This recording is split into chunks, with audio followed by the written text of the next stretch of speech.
My name is Huang Qiwen. My English name is Wendy. My student number is S0441057. I'm freshman in NCUE. The speech title is A Saudi Woman Who Dared to Drive. Allow me to start this talk with a question to everyone. You know that all over the world, people fight for their freedom, fight for their rights. Some battle oppressive governments, others battle oppressive societies. Which battle do you think is harder? Allow me to try to answer this question in the few coming minutes. Let me take you back 2 years ago in my life. It was the bedtime of my son, Abudi. He was 5 at the time. After finishing his bedtime rituals, he looked at me and he asked a question. Mommy, are we bad people? I was shocked. Why do you say such things, Abudi? Earlier that day, I noticed some bruises on his face when he came from school. He wouldn't tell me what happened. He was ready to tell. 2 boys hit me today in school. They told me, we saw your mom on Facebook. You and your mom should be put in jail. I've never been afraid to tell Abudi anything. I've been always a proud woman of my achievements, but those questioning eyes of my son were my moment of truth. When it all came together, you see, I'm a Saudi woman who had been put in jail for driving a car in a country where women are not supposed to drive cars, just for giving me his car keys. My own brother was detained twice, and he was arrested to the point he had to quit his job as a geologist, leave the country with his wife and a 2-year-old son. My father had to sit in the Friday sermon listening to the imam condemning women drivers and calling them prostitutes. Amongst tons of worshippers, some of them our friends and the family of my own father. I was faced with an organized defamation campaign in the local media combined with false rumors shared in family gatherings, in the streets and in schools. It all hit me. It came into focus that those kids did not mean to be rude to my son. They were just influenced by the adults around them. And it wasn't about me. Wasn't a punishment for taking the wheel and driving a few miles. It was a punishment for daring to challenge the society's rules. But my story goes beyond this moment of truth of mine. Allow me to give you a briefing about my story. It was May 2011, and I was complaining to the work colleague about the harassment I had to face trying to find a ride back home. Although I have a car and an international driver's license, as long as I've known, women in Saudi Arabia have been always complaining about the ban. But it's been 20 years since anyone tried to do anything about it. An old generation ago. He broke the good bad news in my face, but there is no law banning you from driving. I looked it up and he was right. There wasn't an actual law in Saudi Arabia. It was just a custom and a traditions.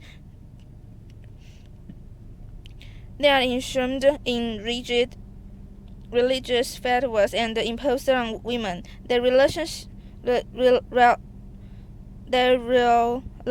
ignited the idea of June 17th, where we encouraged women to take the wheel and go drive. It was a few weeks later. We started receiving all these wolves will rape you if you go and drive. A courageous woman, her name is Naila Hariri. She's a Saudi woman in the city of Jeddah. She drove a car and she announced that she didn't record a video. We needed proof. So I drove. I posted a video on YouTube, and to my surprise, it got hundreds of thousands of viewers the first day. What happened next? Of course, I started receiving threats to be killed, raped, just to stop this campaign. The Saudi authority remained very quiet. They really creeped us out. I was in the campaign with other Saudi women and even men activists. We wanted to know how the authority would respond on the actual day, June 17th, when women go out and drive. So this time I asked my brother to come with me and drive by the police car. It went fast. We were arrested, signed a plaque not to drive again, released.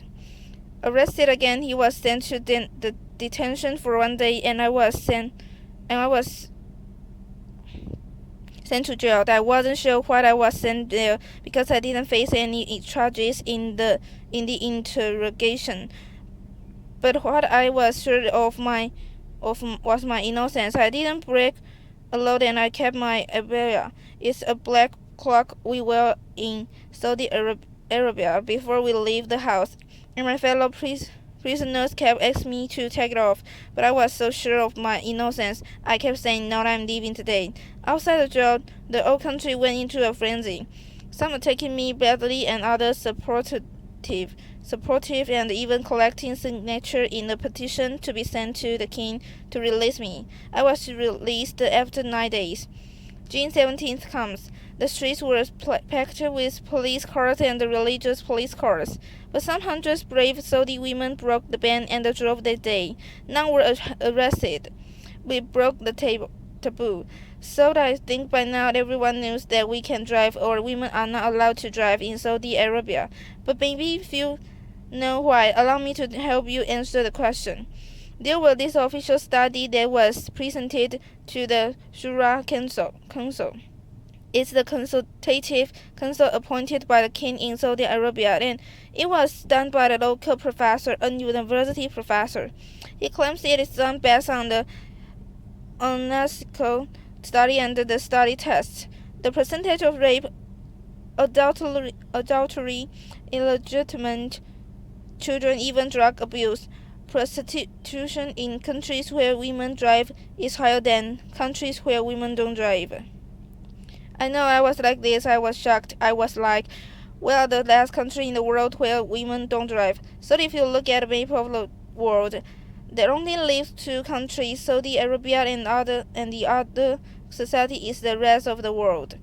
We started a hashtag on Twitter marking the study, and it made headlines around the world.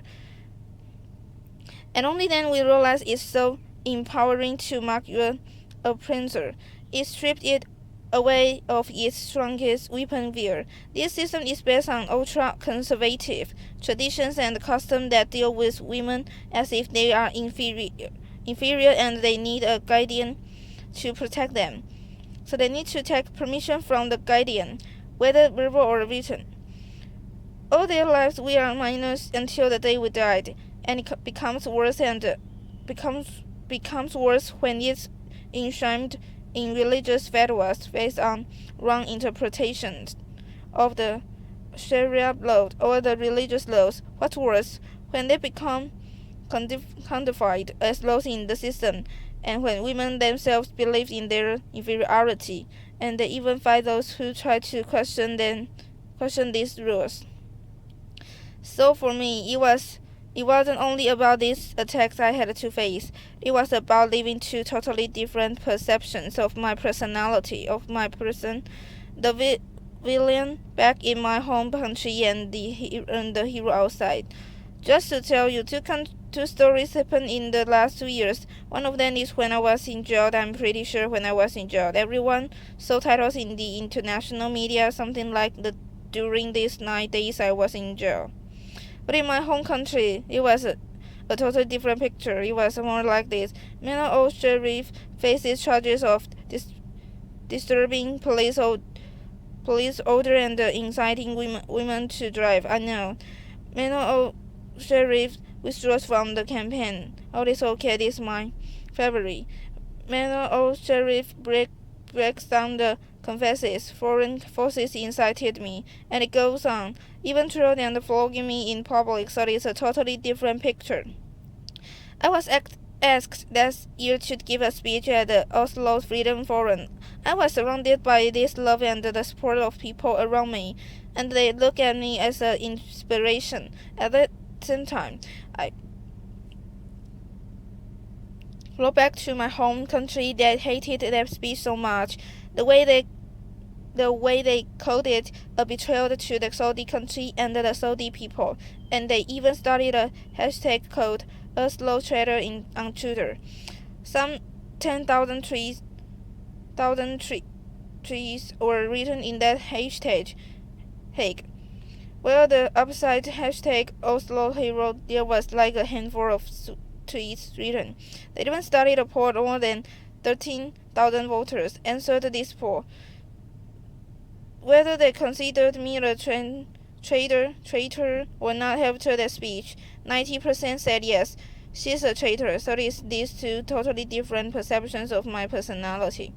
For me, I'm proud Saudi woman, and I do love my country, and because I love my country, I'm doing this. Because I believe a society will not be free if the women of that society are not free. Thank you, thank you, thank you, thank you, thank you, thank you. But you learn lessons from these things that happen to you. I learned to be always there. The first things I got out of jail, of course, after I took a shower, I went online, I opened my Twitter account and my Facebook page.